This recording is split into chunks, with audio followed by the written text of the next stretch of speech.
다 함께 사도신경 하심으로 우리의 신앙을 고백하겠습니다. 나는 전능하신 아버지 하나님 전지의 창조주를 믿습니다. 나는 그의 유일하신 아들 우리 주 예수 그리스도를 믿습니다. 그는 성령으로 잉태되어 동정녀 마리아에게서 나시고 본디오 빌라도에게 고난을 받아 십자가에 못 박혀 죽으시고 장사된 지 사흘 만에 죽은 자 가운데서 다시 살아나셨으며 하늘에 오르시어 전능하신 아버지 하나님 우편에 앉아 계시다가 거기로부터 살아있는 자와 죽은 자를 심판하러 오십니다. 나는 성령을 믿으며 거룩한 공교회와 성도의 교제와 죄를 용서받는 것과 몸의 부활과 영생을 믿습니다. 아멘. 오늘 우리에게 준 하나님의 말씀은 예레미야 28장 1절에서 17절의 말씀입니다.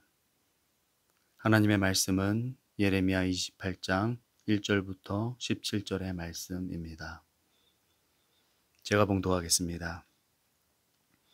그의 곧 유다 왕 시드기야가 다스리기 시작한 지 4년 다섯째 달 기본 아술의 아들 선지자 하나냐가 여호와의 성전에서 제사장들과 모든 백성이 보는 앞에서 내게 말하여 이르되 만군의 여호와 이스라엘의 하나님이 이같이 일러 말씀하시기를 내가 바빌론의 왕의 멍에를 꺾었느니라.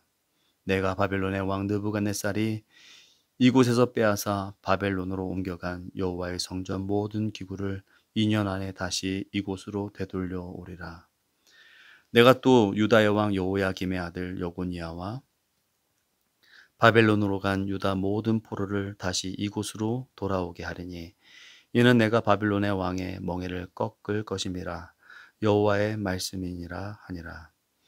선지자 예레미야가 여호와의 성전에 서 있는 제사장들과 모든 백성들이 보는 앞에서 선지자 하나냐에게 말하니라. 선지자 예레미야가 말하니라. 아멘. 여호와는 이같이 하옵소서. 여호와께서 내가 예언한 말대로 이루사 여호와의 성전 기구와 모든 포로를 바벨론에서 이곳으로 되돌려 오시기를 원하노라. 그러나 너는 내가 내 귀와 모든 백성의 귀에 이르는 이 말을 잘 들으라. 너와 너 이전의 선지자들이 예로부터 많은 땅들과 큰 나라들에 대하여 전쟁과 재앙과 전염병을 예언하였느니라. 평안을 예언하는 선지자는 그 예언자의 말이 응한 후에야 그가 진실로 여호와께서 보내신 선지자로 인정받게 되리라. 선지자 하나냐가 선지자 예레미야의 목에서 멍에를 빼앗아 꺾고 모든 백성 앞에서 하나냐가 말하여 이르되 여호와께서 이와 같이 말씀하시느니라.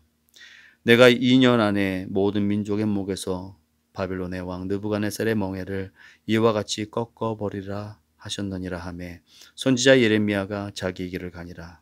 선지자 하나냐가 선지자 예레미야의 목에서 멍에를 꺾어버린 후에 여호와의 말씀이 예레미야에게 임하니라. 이르시기를 너는 가서 하나냐에게 말하여 이르기를 여호와의 말씀에 내가 나무 멍에를 꺾었으나 그 대신 쇠 멍에들을 만들었느니라. 만군의 여호와 이스라엘 하나님께서 이와 같이 말씀하시니라. 내가 쇠 멍에로 이 모든 나라의 목에 메어 바벨론의 왕 느부갓네살을 섬기게 하였으니 그들이 그를 섬기리라. 내가 들짐승도 그에게 주었느니라 하라. 선지자 예레미야가 선지자 하나냐에게 이르되 하나냐여 들으라.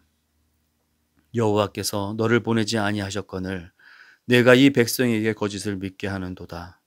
그러므로 여호와께서 이와 같이 말씀하시되 내가 너를 지면에서 제하리니 내가 여호와께 패역한 말을 하였음이라. 내가 금년에 죽으리라 하셨느니라 하더니 선지자 하나냐가 그의 7째 달에 죽었더라. 아멘. 모두가 어려운 시절을 보내고 있는데요. 이렇게 어려운 시간을 보낼 때마다 붙잡게 되는 능력의 말씀들이 있습니다. 그 중에 저는 시편 50편 15절 말씀을 좋아하는데요. 환난 날에 나를 부르라. 내가 너를 건지리니 내가 나를 영화롭게 하리로다. 아멘. 물론 환난 날에 내가 하나님을 영화롭게 할 수 있다는 이 말씀이 처음에는 잘 이해가 되지 않았습니다. 생각해 보세요. 환난을 겪는 내가, 아픔을 겪는 내가, 사업이 망한 내가, 시험에 떨어진 내가, 이런 처참한 상황에서 어떻게 하나님을 영화롭게 할 수 있겠어요? 멀쩡할 때도 잘 못했는데요. 그래서 말씀에 대하여서 의구심을 가졌었는데 그 말씀을 곱씹고 곱씹다가 정말로 해봤습니다. 들으시겠다며 그 환난 날에 하나님을 부르라 하시니 해봤어요. 고통 중에 하나님을 불러보았습니다. 하나님, 하나님, 어찌 되었을까요? 궁핍한 중에도 하나님을 불러보았습니다. 하나님, 하나님, 진로가 막혔을 때에도 하나님을 불러보았습니다. 병 중에서도 하나님을 불러보았습니다. 여러분 어떻게 됐을까요? 문제가 해결됐을까요? 물론 문제가 해결된 것도 있지만 더 놀라운 것은 하나님이 내 음성을 들으시고 나에게 오시더라는 사실입니다. 하나님이 나에게 오시니 이 모든 문제가 해결된 것은 아니지만 이겨낼 힘이 생기더라는 거예요. 하나님이 나의 읊조리는 이 작은 소리에도 들으시고 반응하시는구나 깨닫게 되니까 위로가 되고 감사가 되고 능력이 되어서 믿음이 더 굳건해지더라는 것이죠. 그러니 이 사실을 깨닫기 전에 문제 앞에 서 있는 나와 이 사실을 깨달은 후에 문제 앞에 서 있는 나의 모습이 다를 수밖에 없는 거예요. 이런 달라진 모습을 세상이 보는 거죠. 뭔지는 모르지만 세상과 다른 나를 보게 되는 것입니다. 아비멜렉이 아브라함과 이삭을 통해 그 뒤에 서 계신 하나님을 보게 되어 조약을 맺으러 온 것처럼 바로가 요셉의 삶을 통해 하나님을 느끼기 시작하여 했던 고백들, 이와 같이 하나님의 영에 감동된 사람을 우리가 어찌 찾을 수 있으리요? 여러분, 하나님께 영광이 되는 거예요. 그래서 저에게는 이 말씀이 참 용기가 되고 인내할 수 있는 힘을 얻게 하는 말씀이 되더라는 것입니다. 코로나로 인해 교회를 향한 비판의 여론들이 들끓고 있습니다. 우리나라 역사에 교회를 향한 핍박과 박해는 있었어도 이렇게 욕을 먹었던 적이 없었는데 요즘 뉴스나 그 밑에 달린 하나님을 두려워하지 않는 기가 막힌 댓글들, 사람들의 웅성거리는 소리들을 들으면 정말 마음이 아프죠. 마치 교회 다니는 사람들은 모두 광신도 집단이며 이기적인 집단이고 상식 밖의 행동을 하는 사람이라고, 심지어는 병균을 옮기는 짐승을 보듯 이야기하기도 합니다. 이렇듯 나라 전체가 이 현실의 모든 어려운 책임을 교회를 향하여서 돌리는 듯 합니다. 그런데 어쩌면 이것도 이 시대 우리 그리스도인들이 감당해야 할 환난이라면 환난이 아닐까 싶습니다. 그럴 때일수록 우리는 무엇을 해야 하는가? 하나님을 부르고 하나님의 방법을 따라 행하며 나아갈 때 들으시고 역사하시는 하나님이 그런 우리를 통해 일하심으로 하나님은 다시 영광 받으실 줄을 믿습니다. 오늘 본문을 보면 홀로 외로이 하나님 말씀 앞에 서 있는 예레미야 선지자를 보게 되는데요. 예레미야 선지자는 남유다 요시야 왕 때부터 남유다가 멸망하던 시드기야 왕 때까지 약 40여 년을 선지자로 활동한 하나님의 충직한 선지자였습니다. 물론 요시야 왕 때 성전에서 율법책을 발견한 이후 종교개혁이 있었습니다만 요시야 왕 이후 여호아스, 여호야긴 그리고 유다의 마지막 왕인 시드기야 때까지 온전한 왕이 없었고요. 모두 다 여호와 보시기에 악을 행하였던 악한 왕들이었습니다. 그러니까 옳은 것을 옳다고 하지 않는 시대, 하나님의 정의가 바로 서지 못한 이런 암울한 시기에 선지자로 활동한 예레미야 선지자는 눈물의 선지자가 될 수밖에 없었던 거죠. 뿐만 아니라 예레미야 시대에 참 선지자는 희박하였던 반면에 거짓 선지자들은 넘치고 넘쳤는데 선지자라는 이름을 걸고 백성들을 미혹하여 죄에 묻히게 하고 자기의 유익을 챙겨왔었던 거짓 선지자들이 너무나도 많았던 것입니다. 그 당시 얼마나 거짓 선지자들이 난무하였으면 하나님께서 말씀하시기를 선지자들의 말을 듣지 말라, 선지자들의 말을 듣지 말라 하시며 심히 노하셨고 내 말을 도둑질하는 선지자들을 내가 치리라 하시며 엄중한 경고까지 하셨습니다. 이런 어려운 시기에 27장에서 볼 수 있듯이 예레미야 선지자는 하나님의 명령을 따라 줄과 멍에를 만들어 목에 걸고 하나님으로부터 받은 말씀을 유다 왕 시드기야를 보러 온 사신들에게 나아가 하나님의 말씀을 선포하였던 거죠. 이 땅을 바벨론의 왕 느부갓네살의 손에 주겠다. 바벨론 왕의 멍에를 매지 아니하는 백성과 나라는 내가 그들이 멸망하기까지 칼과 기근과 전염병으로 그 민족을 벌하리라 하며 하나님의 말씀을 선포했던 것입니다. 예레미야 선지자는 시드기야 왕에게도 바벨론 왕의 멍에를 목에 메고 그와 그의 백성을 섬기소서 그리하면 사실이다라고 하나님의 말씀을 전달하였습니다. 그러나 이와는 반대로 거짓 선지자들은 지속적으로 바벨론의 왕을 섬기게 되지 아니하리라라고 거짓 예언을 하였던 거죠. 그래서 예레미야 선지자가 하나님의 명을 받아 거짓 선지자에 대하여 엄중한 경고를 하였을 때 이를 들은 하나냐가 여호와의 성전에서 제사장들과 모든 백성들이 보는 앞에서 예레미야 선지자에게 말을 합니다. 예레미야 28장 2절 말씀입니다. 만군의 여호와 이스라엘의 하나님이 이같이 일러 말씀하시기를 내가 바벨론의 왕의 멍에를 꺾었느니라. 그러니까 27장에 기록된 하나님의 말씀과는 완전히 다른 내용을 하나냐가 선포한 것입니다. 하나냐는 여기에 그치지 않고 바벨론으로 빼앗긴 모든 기구가 2년 안에 되돌려 올 것과 유다 왕이었던 여고니야 즉 여호야긴과 유다의 모든 포로들이 다시 돌아올 것이라고 하나님의 이름으로 선포하였습니다. 하나냐는 바벨론 왕의 멍에를 꺾음으로 유다가 회복될 것임을 하나님께서 말씀하셨다라고 거짓 예언을 전하였던 것이죠. 전쟁에 먹구름이 몰려오고 불안할 때 이런 희망적인 메시지가 백성들에게는 큰 위로가 되었을 테지만 그러나 이것은 하나님의 뜻이 아니라는 것입니다. 하나님은 백성들이 죄악으로 골물대로 골문 그 상처를 파내고 싶었던 건데 그래서 예레미야를 통해 비싼 값을 치러서라도 고통을 감수해서라도 수술대에 올라가야 한다라고 말했던 건데 한 돌팔이 의사가 나타나서는 이것은 아무것도 아니라고 하니 모두가 할렐루야를 외쳤던 것입니다. 그런데요, 하나냐가 하나님의 이름으로 했던 그 거짓 예언을 예레미야 선지자가 듣고 난 후 좀 의외의 반응을 하게 되는데요. 예레미야 선지자는 하나냐에게 거짓 선지자다, 너는 거짓 선지자다라고 그의 거짓 예언에 대해서 맞서지 아니하고 6절 3반절에 아멘 여호와는 이같이 하옵소서라고 말하는 것을 보게 됩니다. 그렇다면 예레미야 선지자는 왜 이런 반응을 했을까요? 하나냐의 거짓 예언이 27장에서 자신이 하나님으로부터 받았던 예언과는 전혀 달랐지만 예레미야 선지자가 이와 같이 반응을 보인 것은 그가 비록 하나님의 말씀을 받아 바벨론을 섬기게 될 거라는 그런 암울한 예언을 하였지만 하나냐의 말처럼 유다가 빨리 회복되기를 바라는 간절함이 예레미야 선지자에게도 있었기 때문이었습니다. 예레미야 선지자의 답변이 끝나자 하나냐는 예레미야 선지자로부터 멍에를 빼앗아 그것을 꺾으면서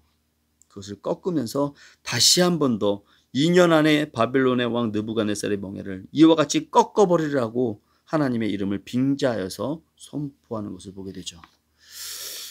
이렇게 거짓 선지자 하나냐가 기고만장할 수 있었던 것은 당시 유다의 시드기야 왕을 비롯한 대부분의 백성들은 이제 조금만 있으면 모든 게 괜찮아질 거라는 거짓 선지자들의 거짓 평화와 같은 달콤한 예언에 마음이 이미 기울어져 있었고 그 결과 자신들의 골물대로 골마 터지기 직전인 그 죄악의 상처에 칼을 대는 예레미야의 쓴 예언에는 귀를 막고 등을 돌렸던 것입니다. 그런 무지한 백성들의 인기에 힘입어 하나냐 같은 거짓 선지자들은 기고만장할 수 있었던 것이죠. 이렇게 예레미야가 활동하던 시대는 하나님의 말씀이 묻혀버리는 듯한 그런 시대였습니다. 그런데 놀라운 반전은 힘없이 돌아서는 예레미야 선지자에게 그동안 잠잠히 보시던 하나님의 계시가 임하면서 시작되었다는 거예요. 13절 말씀을 함께 읽겠습니다. 너는 가서 하나냐에게 말하여 이르기를 여호와의 말씀에 내가 나무 멍에들을 꺾었으나 그 대신 쇠 멍에들을 만들었느니라. 아멘. 예레미야를 통한 하나님의 말씀은 이제 이스라엘 백성들은 나무 멍에가 아니라 결코 깨지지 않는 쇠 멍에를 메어야 한다라고 말씀하십니다. 바벨론을 통해 이스라엘 백성들을 심판하시려는 하나님의 계획은 하나냐가 어떤 말을 해도 깨질 수 없는 하나님의 주권적 선언임을 밝히시고 계시는 것이죠. 그리고 예레미야 선지자는 하나님 앞에서 하나님의 말씀을 전합니다. 함께 15절과 16절 말씀을 함께 읽겠습니다. 선지자 예레미야가 선지자 하나냐에게 이르되 하나냐여 들으라. 여호와께서 너를 보내지 아니하셨거늘 내가 이 백성에게 거짓을 믿게 하는도다. 그러므로 여호와께서 이와 같이 말씀하시되 내가 너를 지면에서 제하리니 내가 여호와께 패역한 말을 하였음이라. 내가 금년에 죽으리라 하셨느니라 하더니. 살아계신 하나님, 들으실 뿐만 아니라 모든 것을 보시며 말씀하시고 일하시는 하나님 앞에서 망령되이, 감히 망령되이 행하였던 하나냐는 결국 2개월 후에 죽게 되었던 것이죠.